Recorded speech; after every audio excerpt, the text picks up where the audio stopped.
Alright, so this is a really fun interview with Jeremy.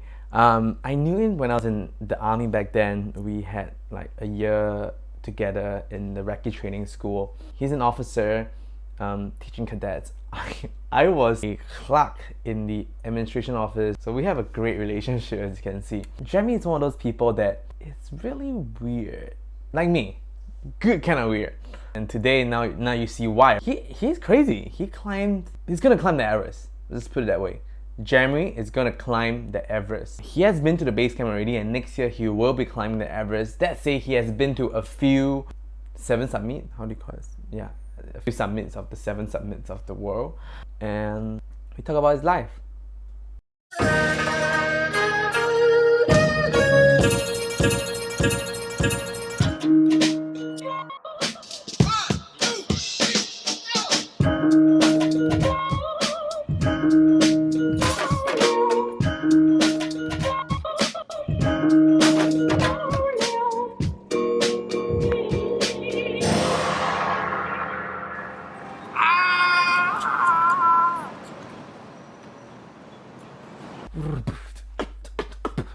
Before I go though, we have moved the filming location to Bravery Coffee. They make really good coffee. It's not an endorsement, but the coffee and food, the people, just really good. I love it. So much for coming. Bro, It's been a thanks while. for having me. Yeah, it's been a while. Okay, so we met sometime a few years ago in army actually. Yeah. When I was in the recce unit. Yep. Do you remember how we first met? Like, in what circumstances? What was I doing? What were you? Okay, so I got a feeling that I was trying to shred some paper. I'm not sure. I'm not very sure how we all met. Okay. But you were in the admin office, and then I came down. And Was then I in that's my how PT kit? Probably, yeah, probably. And then I was trying to print something, and then I had to hand it to you. I was like, "Hey, what's your name, Brian?" "Oh, okay, nice to meet you." That's how we met. Were you with Zheng Yi and? Yeah, probably Vishnu and Zheng Yi. Yeah. Yeah, man. I know. I'm just curious because it's like how it's been a while since we are both in the army, and I just remember army was fun. Yeah. How do you find me as a person? Because later I'll tell you how I find you. Okay. Okay. That YOLO, you know YOLO? YOLO? Yeah, that's what you are, bro. Why? What do you like? What did I do that? We have very similar traits, as in we have our own passion and stuff like that. But I guess your passion is a bit different, and yours is, as a wedding planner, is also something interesting, lah. But you didn't know that I was a wedding. But I just know that you wanted to travel to South America. Correct. That's all I knew. And you were doing it. And I did it first, and then after which you went also. Correct. You went ahead with your plan, but yours was a longer period of time. How long did you went for the last time? For about 3 months or 2 months, 2.5 months. Yeah, I always. Yeah, yours was Yeah, it was over a year, 14 months. yours was way longer. So basically, I think I remember when we are in the army together, which I usually am in my PT kit in my office. You'll be either asking people for money. Oh yeah. Yeah, I was trying to get the sponsors for that. As well. And then you'll be in the computer lab on top of me, like designing a thing. Then we're going to the officer room to ask Pitch my to pitch your pitch, proposal. right? Yeah, exactly. And you have like, and also you I had a pitch it. proposal and Yeah, stuff correct. like You that. pitch your ass too. Yeah.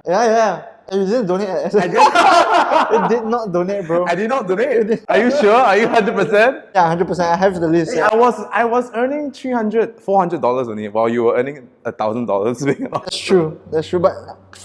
But it's okay. We managed. Oh, you managed it. So what was that donation for back then? That was just to fund the trip, and it was to represent the Combat Intelligence School. Yeah, so that was like I'm trying to get some sponsorships from the senior officers, and that was it. Yeah, And that was for your 3-month South America trip. and so part of it was to train to climb also some mountains and here and there. That's pretty much as much I know you from then to now. Yeah. Maybe you can give me like a 3 minutes of like timeline of like if your life, like what happened from then to there. Wow. Okay. From the time Like school. I started mountaining and then I went to work here. Then 3 minutes. So after army, I started climbing like in different places in China, and then I went to in Bolivia, and then I went after that I went to school. So I went to do my in NTU, and then I through the 4 years I was just keep climbing around the world, Nepal, India, and then I failed a couple of times, like quite a number of times, like 4 to 5 times, and then yeah, fail and then epic fail, almost very very difficult times. It's not like you're gonna die kind of feel. Certain portions sometimes yes, but it was different situations lah. Yeah, and then after that keep climbing, and then I went for one of the expeditions and I thought okay, maybe I should try for Everest, Mount Everest. So and then the thought started to play in my head, and then I started to think of many other people who have climbed it in Singapore, and then I thought maybe I can be just like them. So then I wanted to do something for a good cause. And one of my uncle, he actually had cancer. So that's why I decided to twist my expedition to do it for cancer. So the cause became to climb for cancer. And that's how it all ended up. And right now, that's what I'm doing now. I'm training to climb Everest. From wanting the idea to right now, how long ago was that? About one and a half years, I was starting to think about it. Yeah, and then I put the plan into action probably about 8 months ago. And then I sit down and I plan out everything what I want to do, and then that's how it is now. Yeah. But before that, what was the plan before Everest? I mean, like there was a sort of like 2 year goal, right? Yep. And then sort of Everest came into it. Yeah. So my plan was always to try and climb higher and higher. So I started doing 5,000 meters, and then I did 6,000, and then I failed a couple of times at trying to reach the 6,000 meter peak, the standard. Yep. And then after that, I managed to summit one of the mountains, and then I went on to try a 7,000 meter peak, and then I submitted that, and then that's when I decided that I think I'm good enough. I passed the qualification mark, and I decided to try for Everest. And is Everest the pinnacle? Is it like 8,000? It is. Okay. It's almost 9,000 meters. It's the highest in the world. It's 8,848 meters. So it is to many people, especially in Singapore or in the world, people only know Everest. Yeah. So because it's the highest in the world. So that is one of my dreams to climb it. But of course, after Everest, then there might be other plans. You know, you never know. Yeah. If I survive it. Oh. If I survive it. Yeah, well, you spoke about the epic fails in Nepal? Yeah, Nepal, India. What happened there? And it's a few times and it's continuously. Yeah. Oh wow. So I actually climbed in Bolivia, one of the very first few mountains, and it was about 6,400 meters. And I suffered a serious case of altitude sickness, where you get headaches and vomiting and nausea, about 5,600 meters. So at that point in time, I thought, okay, my climbing career is like I think I'm not suited for this, and so I wanted to try again. I went to India, and then I climbed this mountain without any guides with my friend, and we also failed epically because different problem. This time I was acclimatized, but when we went for the summit, we didn't go with breakfast. We just went up like a hero, and we just went up lah. Yeah, so straight up to the summit, and then we turned back halfway. Yeah, that was the second failure, and then there was a third failure in Nepal. And your friend actually wanted to go up? He was ahead of me. Okay. And then I was trotting at the back behind him, and then as we were walking, and then he said, "Okay, I have had enough. I'm done." Or him? He said he had enough. So then when he told me that, I also thought to myself, I'm also done because I'm too tired. Yeah, because it was like we started off like at around 11 p.m. from the base camp. And it was around 5-6 a.m. that time, or 7 a.m. So it's most probably about almost 9 hours of climbing already. And then we decided, okay, we're still gonna be another 9 hours to go all the way up and come down. So if we went up, we'd probably be too tired, and we decided the best decision is to turn back around. Right, you don't even think of like resting, no? We rested a bit, but the more you rest, the worse you get, you know. So it's best you make a decision on the spot, and then you make your way. Yeah. Saw you took some Indian photo. Oh Facebook. yeah. I had made 2 trips to India. So the mountain that I failed in, I went back the next year to climb it and research. And that was the And you mountain had breakfast this time. This time we had breakfast. we went prepared with guides and everything, and with a team of ladies. I was leading a group of girls. I mean ladies, and they were really strong. They were really strong. Yeah, but only one submitted with me. Yeah, so two of us. This time, what made you think that you could climb that mountain versus the last time? Kind of pissed off. Like we didn't make it. Right. And it was the breakfast. It's like, this time we're gonna whack this time the we're gonna eat breakfast. breakfast. We're gonna go prepared, bring water, and we're gonna go prepared with the right amount of equipment, Right. and with the guides and everything. Right. Yeah. So I was determined to get it done. Yeah. I mean, if you want to fail once, you don't want to fail twice. You know, once bitten, That's twice true. shy. So That's true. I try to get it. And What, like, for the first time versus this time round, if you were to do it again the first time, what would you have done different? And do you think that the thing that you have done different would be able to get you to the summit? Other than breakfast, right? Yeah. Okay, so I guess mental preparation, because we went there.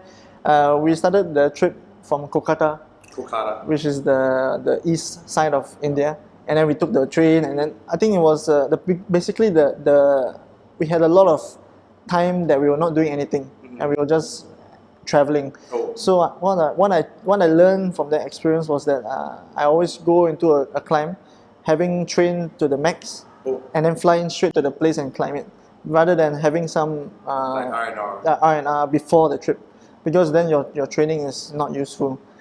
I train a lot for the mental side of things for that trip. So I actually did all the longer runs and a lot of training for the staircases and stuff before I went for that trip, just to make sure that I was. Can you tell me some of your training routines, like versus back then, like like a year ago versus like now, right? A year ago. So a year ago, my training was I think the before expedition, I'll just do maybe I must have completed like 10 kilometers run. Okay. And then maybe like a 10 sets of 24 stories of buildings of HDB stats. And it's all in 1 week or like It's one day. within like a one week kind of 1 week. program. Okay. But now my program is a bit more extensive. So now I train like I just came back. Yeah. So from Philippines. So my training I started on Monday, and then I started off in the morning. I had a long run, a short run, actually 6 kilometers. 6 kilometers. And then in the afternoon I went for a swim and also a cycling.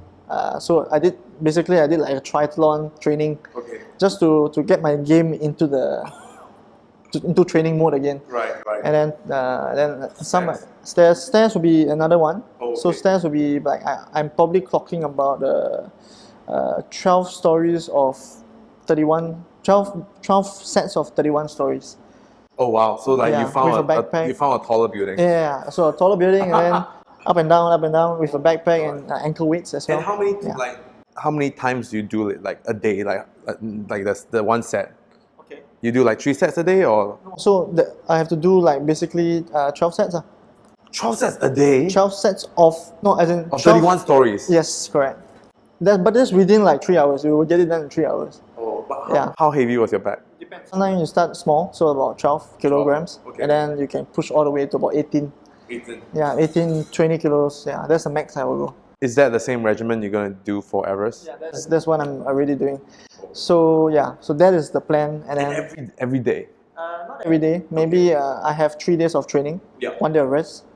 Another 3 days of training. Okay. So it's like I have 1 day rest in between. Yeah, that's enough for me. Yeah. Oh wow! I mean, now the training seems a bit more like tough. Especially back then, it was like 1 week, and you only have like this amount. And this is like 3 days, and you're doing more than what you did 1 week before.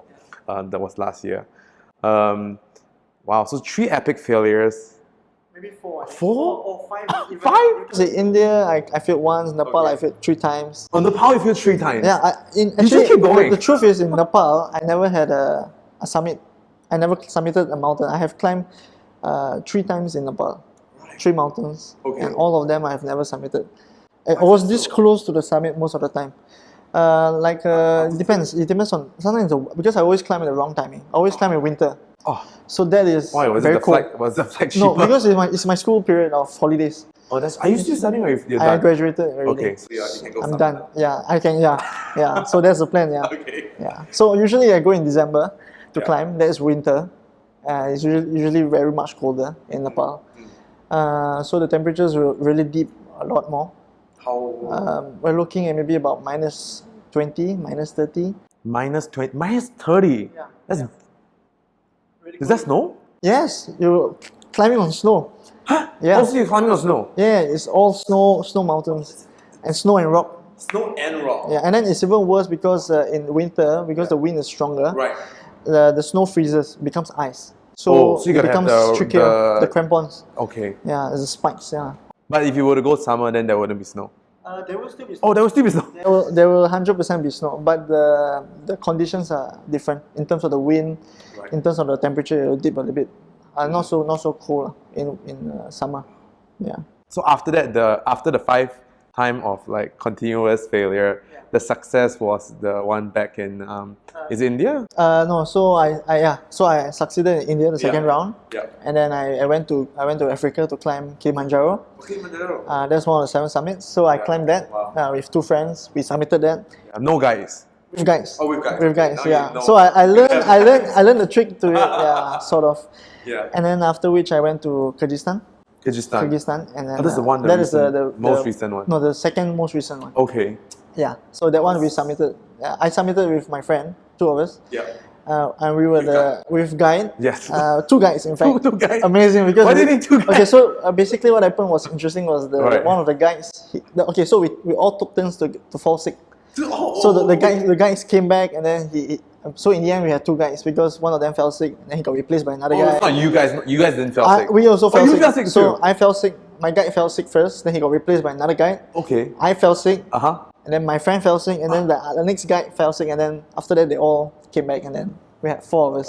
Do you have enough time to recover to climb? The expedition is about 21 days, Oh. so we had time to go back to base camp, rest, and then go back again. And usually is for that place in Kilimanjaro. Landing Peak is always 21 days, quite standard. Depends. Sometimes you can drag even longer if you are not so. So 21 is the shortest. The optimal is the normal. Yeah, you can do it lesser. Some people can do it within like I think about 15 days or 16 days. I never know. I thought it's like a 4 days thing. Yeah, no. Big mountains are usually very long. Usually the long times. So maybe you want to break down to me how does like 21 days sort of like. So how it works usually is you have to climb up to a certain campsite. For example, you have to climb to Camp 3. Camp 3. Yeah, so Camp 1, Camp 2, and then Camp 3. Yeah. And then following which you descend all the way down to base camp. Oh. So you go back down to base camp and you take a rest, Yeah. a proper rest. Proper rest is like. Proper rest is like 2 to 3 days. Okay. And then you go back up all the way up to Camp 3 and then you try for the summit from Camp 3. That's an example of how it works. Why don't you rest at Camp 3? So usually the golden rule of climbing is you always climb high and you sleep low. So because when you sleep lower, the oxygen is more. So you will have a better way of recovering your energy. So you recover faster and then you get stronger. So if rather than you climb so high and then there's lesser oxygen on the top, Right. and then you cannot recover so well. So like from like 1 to 3, how long does it take? So 1 to 3 takes approximately about 8 days, And then 3 to base camp. and then another 2 days down, Rest. and then all the way up again 8 days, and then summit, and then all the way down again. So about 20 days. Like your base camp is at the altitude level is at level like camp 1 side, campsite 2 or Base camp? yeah, the base camp. It's lower than Camp 1. So base camp is sometimes depends, but for that mountain is about 3,005 Okay. around there, and then Camp 1 is at 4,002, and then another I think So you're literally climbing back to camp 1 then back to base camp. all the way up and all the way down. But for that trip we didn't go back to base camp. But you didn't. We just stayed at Camp 1. Yeah, because Camp 1 is fine. It's quite good enough. yeah, it's quite provided for. Okay, I mean there's enough food and Enough food and services are available and stuff like that. this is at where? It's in Kyrgyzstan. Kyrgyzstan. I never been to Kyrgyzstan. It's Because beautiful, it's like all the beautiful place. Yeah, alright. Central Asia, heard. Kazakhstan, and Uzbekistan. Yeah. And you know how tell me about the country. I mean, like, it's just me personally. So it was ex-Soviet Union. Okay. So the people there, they speak a bit of Kyrgyz language. Kyrgyz. Yeah, and also like they speak Russian. Oh, Russian. Yeah, So it's very rough. They sound very scary. Yeah, and yeah, it's very cool because but it's a bit like a developing country. Okay. Because they don't have much infrastructure and stuff like They that. don't. Yeah, they only have beautiful mountains and yeah, they have, and it's all Muslim countries. Oh, So it's Uzbekistan, Uzbekistan, Kazakhstan, Kyrgyzstan, Right. all of the Afghanistan is all the Muslim. So no alcohol, no pork. But apparently they are a bit liberated, so they are not so. alcohol. Yeah, they are I think they are fine with alcohol. Yeah. I don't see them drinking, but you don't- it's sold in. They sell it there. They sell it. Yeah. And is it the special alcohol that they? I didn't try it, but No, you didn't try it. because when I was you're there, climbing, you're climbing. my climbing expedition was with a Russian company, Okay. so it was run by Russians. Oh. Yeah, so the base camp is they all have a lot of vodka, Russian vodka. Also, there is already. It's already there. Yeah. So I didn't really try the But the local. was it meant alcohol. for? Should you try? I mean, because you're resting, I right? drank it halfway through because the Russians offered me, so I had no choice but to drink it. Yeah. Okay. Yeah. This is okay. So after that, then the most recent one that would be. The one in Argentina. It's also another 7 summit. So I tried that with a friend of mine, 2 of us, and then he fell sick. Yeah. He fell really sick, and he had to give up. So he went all the way back, and I went for the summit alone. I tried it alone. No guide. No guides, nothing. Any- I didn't summit. I turned back halfway. Yeah, I was feeling good. I was feeling very strong. But why did you But not I summit? figured that because I was going from camp 3. Usually people go from camp 4. Oh. Yeah, so- You didn't have enough time. My tent was in camp 3. We pitched the tent at camp 3, Oh. and one person to bring the tent up to camp 4. I didn't want to do it, Oh. so I went for the summit from there. But I was very close. Oh. I could see it, You could see it. but I turned back. Yeah, because I knew that if I went for the summit, It'd be hard to come down. I do not And know. plus you're one person. And 1%, no guys, and Yeah. I But was, that's what but I was happened. feeling strong. But I just felt that it was the right decision to turn That back. was a very risky. It was a risky move. Hey, so can I ask why mountaineering? Let me tell us what have you tried and that leads to. My very first mountain was in secondary 2 when I was 14. Is it the one in Malaysia? Yeah, in Malaysia. So that was it's called Gunung Ledang, Mount Ophir. So I climbed it with some boys when I was in NCC, CCA. I liked the experience because it was camping and stuff like that. And then the sunrise, we saw the sunrise, and it's something that I felt was manageable. It was something. It's not something that I was struggling with, but it was something that I was able to do it and do it well. And then I went on to Kinabalu, Mount Kinabalu in Site 4. I went for that trip with the school, and then that kind of sealed the deal with what I wanted to do, sort of. So when I was Sec 4, and then I graduated from O levels, and then I had to choose because I completed my O levels, and then I did quite okay, but I decided to choose to go to a polytechnic. I went to Republic Poly to do a diploma in outdoor and adventure.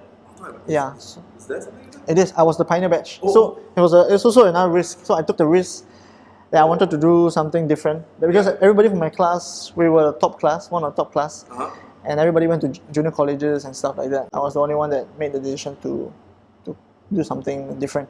Wow. Your mom supported you? My mom, she's very supportive. Actually, she does support whatever I want to do. She doesn't make the decisions for me. That's very nice. So I sort of have the choice, the autonomy to do whatever I want to do. And then after which I tried doing all the different types of CCA to experience what is it like. Like I did rock climbing. Yeah. So I was in the bouldering club. And then I did the trekking. And then I thought I want to mix it up together. Yeah. So I wanted to do like mountaineering. So I joined the mountaineering club in RP. From there onwards, I wanted to do this. What made you choose, I mean, when you're in RP and also now, right, as a career? For me, it was trying to explore what I had inside. Because when you're climbing, you experience a lot of different things. Like you experience you're short of breath. Okay. you are so tired, you can't think properly, and then the oxygen is so little. And it's not something that everybody likes, because you must be comfortable being uncomfortable, and that is not something that normal people would be comfortable in. Yeah, and that was something that I felt that I could do, I could endure this, Yeah. and it's something that I liked. Yeah. I wanted to see how far I can push my Yes. physical and mental limits. And so that's why I decided I'm going to try even bigger mountains and see how far I can push the boundaries.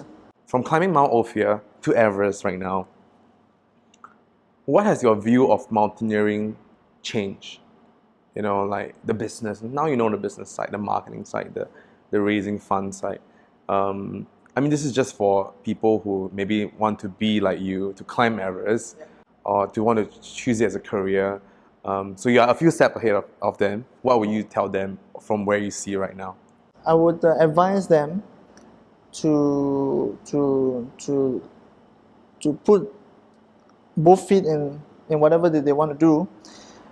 If they want to do climbing, then don't be afraid, because if you have one foot at the back, you're probably going to be doing some mistakes. And in climbing, you need to have full concentration and focus on what you're doing. Having the fact that there is a business side, that means you have to raise funds and stuff like that. Yes. It is kind of tough, because it is not something that you do on a normal climb. Normal climb, you just pay money, Yep. and you go and climb the mountain. Yep. But Mount Everest is such a big mountain that, I mean, if you're a normal guy like me, from a normal background, you're probably not able to have the money to fund it yourself. Yes. So it's going to be a lot of effort. And to me, raising funds is even more tougher than, I think, climbing a mountain, I guess. So if I can raise that money, right? I think climbing a mountain will be sort of easier, in the sense that I know I've already done my job. Okay. I've raised the money. How much are you looking at? We're looking at about $60,000 to $80,000. 60 to 80,000. Yeah, Singapore dollars. How can you like? What is the breakdown of 80,000? 11,000 US Yeah. is for the permit. It's permit. Permit So only. you pay the government What? that amount of money. 11,000. Yeah.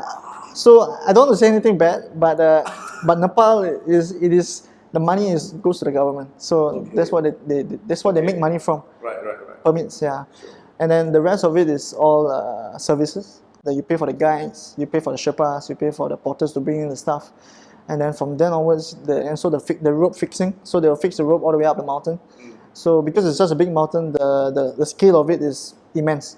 So there'll be a whole huge group of Sherpas to fix all the rope all the way up. So that requires a lot of money. You pay the Sherpas to risk their life to do it. And they earn a lot of money from there as well. But Yeah. because other people have climbed before, isn't there like infrastructures already sort of? No, because after every season, everything gets taken down. That means, like, for example, like I run a company, Yep. and I run the program for Everest. Yep. After the season ends, the tents, the toilets, everything is taken down. Oh. So there's nothing left in Why? base camp. Because for environment, I guess, the nearest place that has infrastructure is further down the mountain. It's a tea house. So they have infrastructure there. They have toilets and they have a hotel and stuff like that. Yeah, but at base camp, everything gets fixed and everything gets taken down.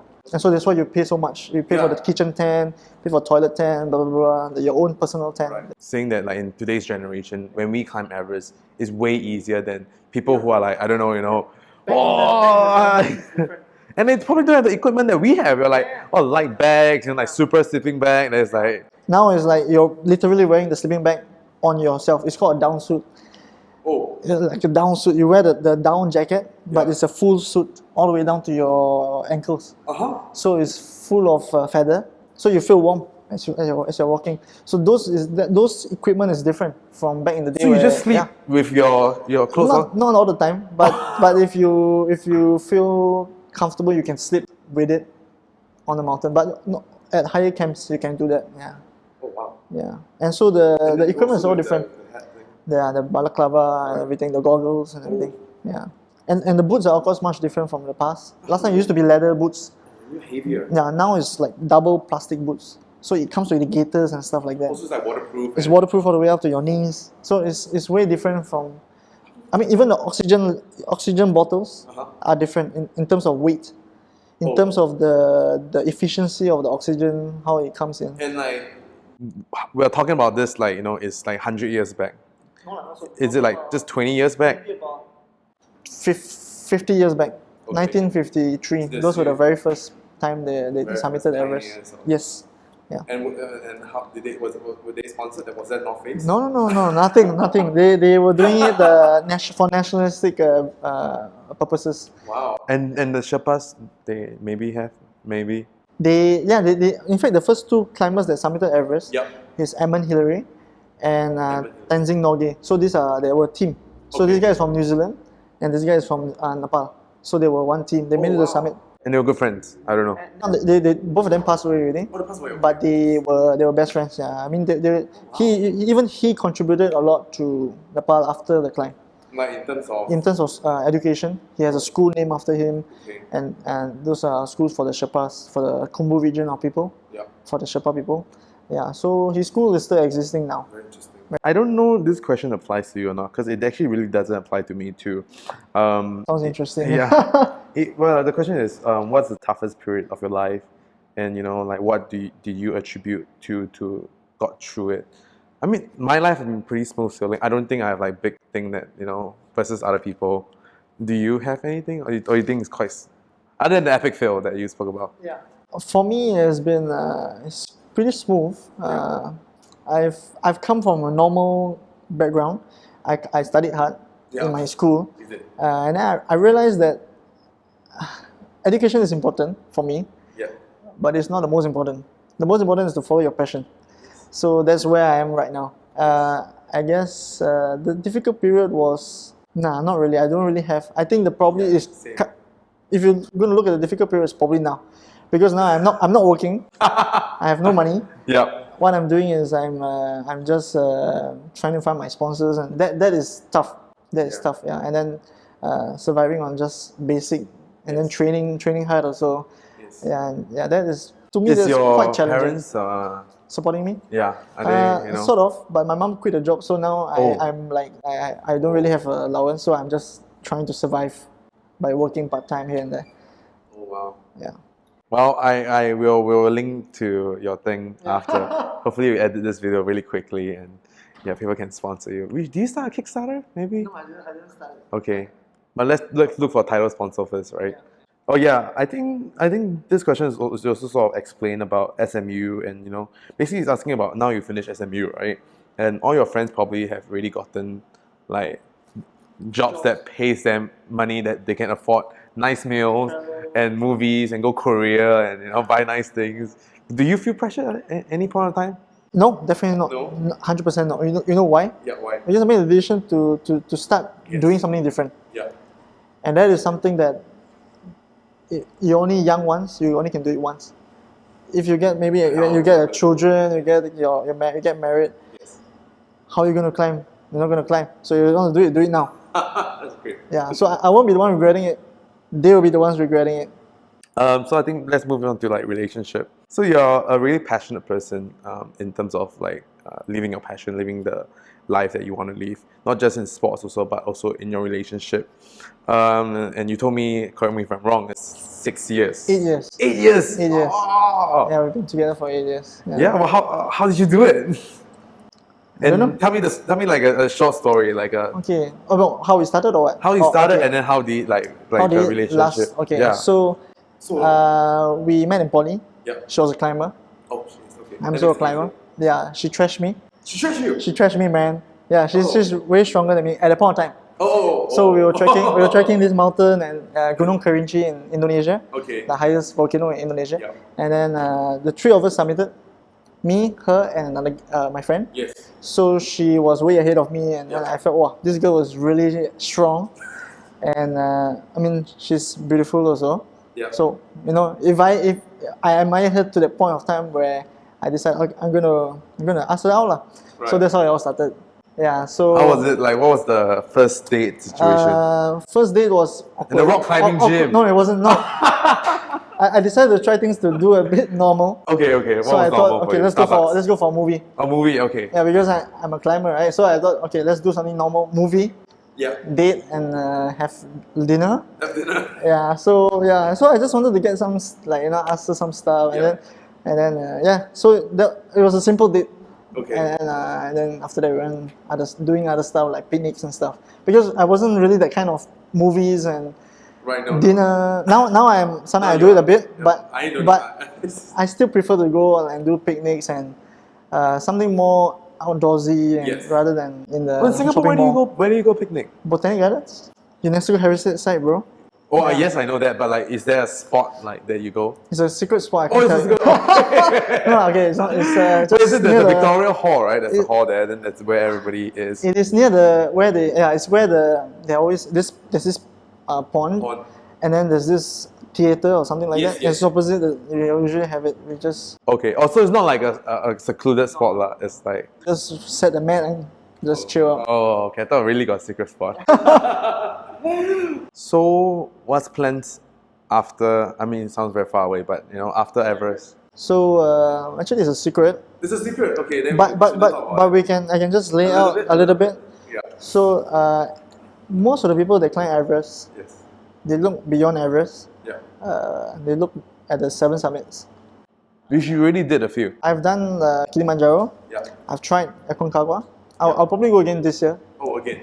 If because my funding is, I secured some funding, Yeah. so I'll probably do it again at Aconcagua in Argentina, and then there's also the other peaks in North America, and then there's one in Australia, Papua New Guinea. So I'm gonna go and try the one in Australia as well this December. So I'll tick off a few first, so that when I climb Everest, it'll be easier to finish it off. Yeah, and so I plan to be the youngest Southeast Asian to complete it, Oh. the 7 summits. What is the youngest? I think it's like 28 or something like that as of now. So if I'm gonna rush, I can probably clear it before 27. And that would be the plan. Of course, I have bigger plans, but I secret, probably secret. need to start working. Maybe I'll work. Maybe I'm not sure. Yeah. So there's always some opportunity that knocks on the door, and maybe I will try for it. Okay, so I'm going to ask you some quick questions. It's quick, but you don't need to answer quick. So advice for your 18-year-old self, and place us where you're at. Good or bad? Okay. I think I wouldn't have any advice. I think. No? I think I live life with not much regrets. Yeah. So I think, yeah, I think if I'm looking at my own self, Yeah. I'll say just do what you're doing, and that's great. yeah, I mean it might not be the right decisions Yeah. at all points You of learn. time, but you know you learn to make the correct those decisions along the way. So that's what I think. Not I've even done. like eat breakfast while you climb that. Oh, that awkward. Of course. Eat breakfast and I mean you learn the mistakes, right? You Alright. learn from your mistakes and then you don't do the stupid stuff again. Yeah. Guys, you know. Yeah. Invest in guys. Yeah. And is there any books or documentary that you recommend? If people want to get started on mountaineering or trekking or climbing, then they should read the Bible of mountaineering, which is Into Thin Air. Into Teen It's talking about the 1996 Everest disaster, and yeah, I mean there was a show on it also recently. So it just lays out the dangers of climbing and what exactly they want if they want to do climbing, they must be willing to take the risk. Yeah. I mean the risk that they would die. Yeah, so that is something they can start reading on. It's a good book. Also, I read this book called Mountain Madness. This guy that also died in the 1996 disaster. But they wrote a book about him. I think it's a biography. Someone wrote it for him. But it's just talking about his life and how he also just live his life with passion and follow his dreams to climb. Yeah, regardless of the situation, you know. Oh yeah, wait, there's another book. Oh, there's another There's a Singapore mountaineer. Oh, okay. He's a Singapore adventurer. Yeah. He's quite famous. His name is Kushi Chow. So I read most of his books. I mean, I think he has 4 books or 5 books, I think. Right. But I read most of his climbing stuff. Yeah. One on the 7 summits, and the most recent one is on K2. So he attempted K2, and he was writing about his life, like, I mean, how he survived the mountain, because 1 out of 4 people dies on the mountain. So if there are 4 of us, 1 of us is gonna die. For sure, 100%. 100%? Like 25% you will die. Why the hell do people want to go die?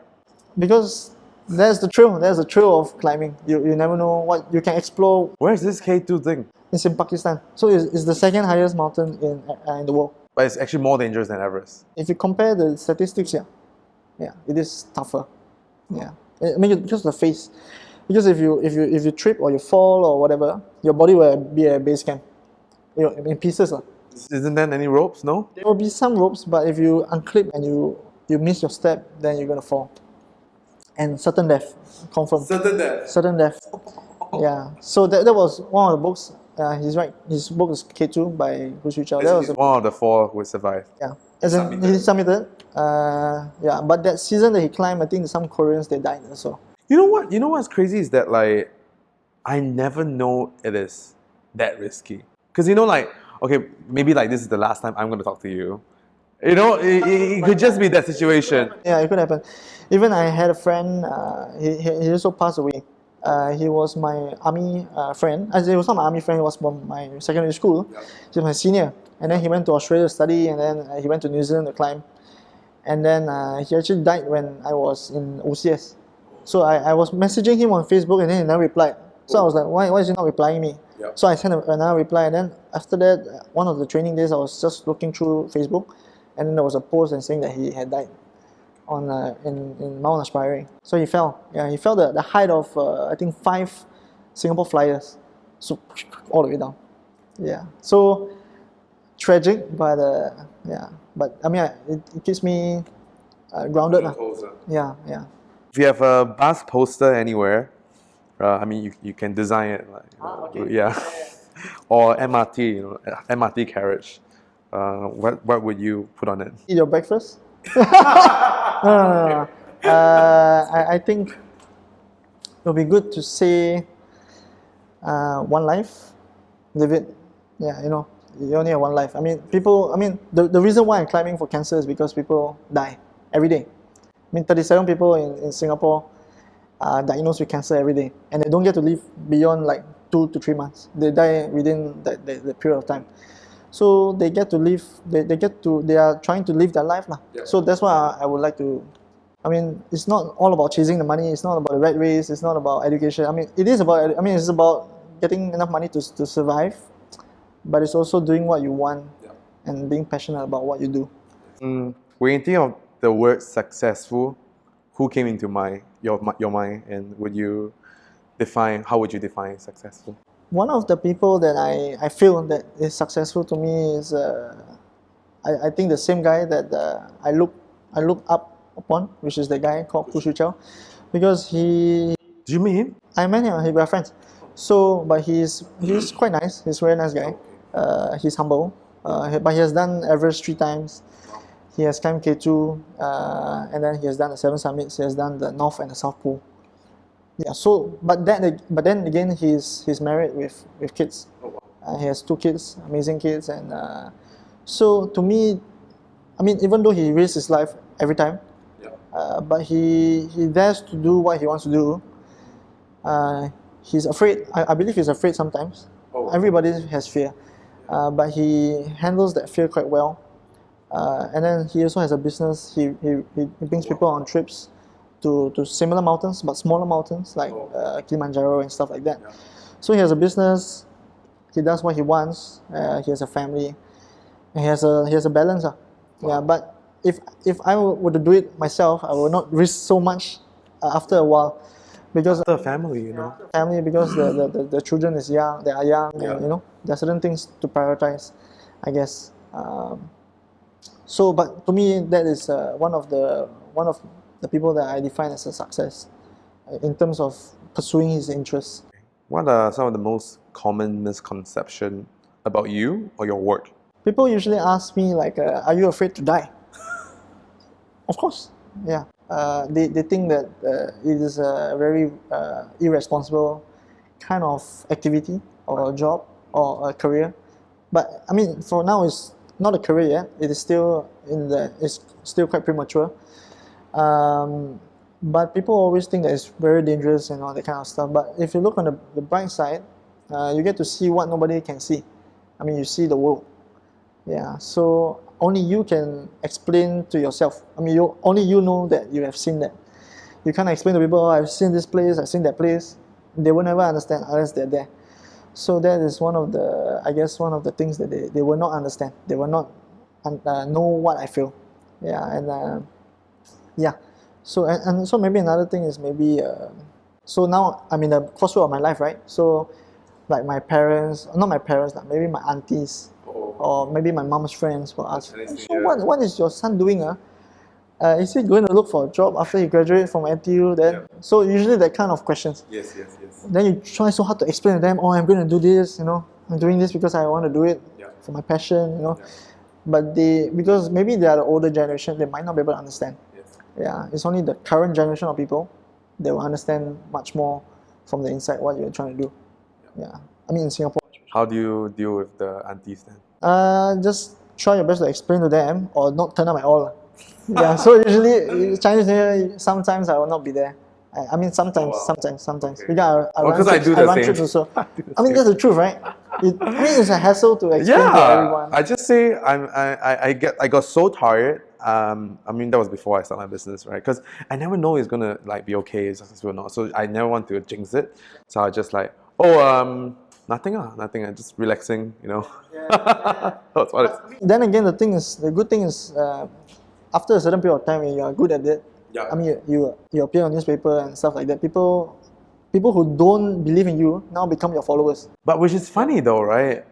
Yeah, so they like, oh, this guy is good. I mean, so sometimes I really don't get it because is it because of the newspaper or? I try not to affiliate myself with somebody that's appeared in the paper. I'm just a normal guy. But I guess it helps to create some credibility for the people who don't understand. Yes. Yeah, that's what I think. Sure. Okay, so I think to wrap it up, where can people find you on the internet and donate and say hi and all that good stuff? You can find me on the internet. Just Google my name, Jeremy Tong. Oh, first. You see some links from there. Probably some articles. Then also you can, if you want to donate, you can donate. You just Google Everest for Cancer, Everest. 2017, and the first link you can donate over there. And that's you. That's me. That's my portal. Yeah, and then if you want to find more blogs and stuff like that, you can just find from there. It will all be there. Okay, what's the link so I can link it later? So my blog is called Jeremy Tong Climbs. Okay. And then .wordpress.com. Yeah, so you can find me there. Well, thank you so much. Good luck finding sponsors and Yep. We're done. It's a wrap. Yeah. Chop. you, guys. Oh, not bad. Good, good timing. Good time. Sweet. If it doesn't work, how? Retake. Retake. Retake. Habis like that.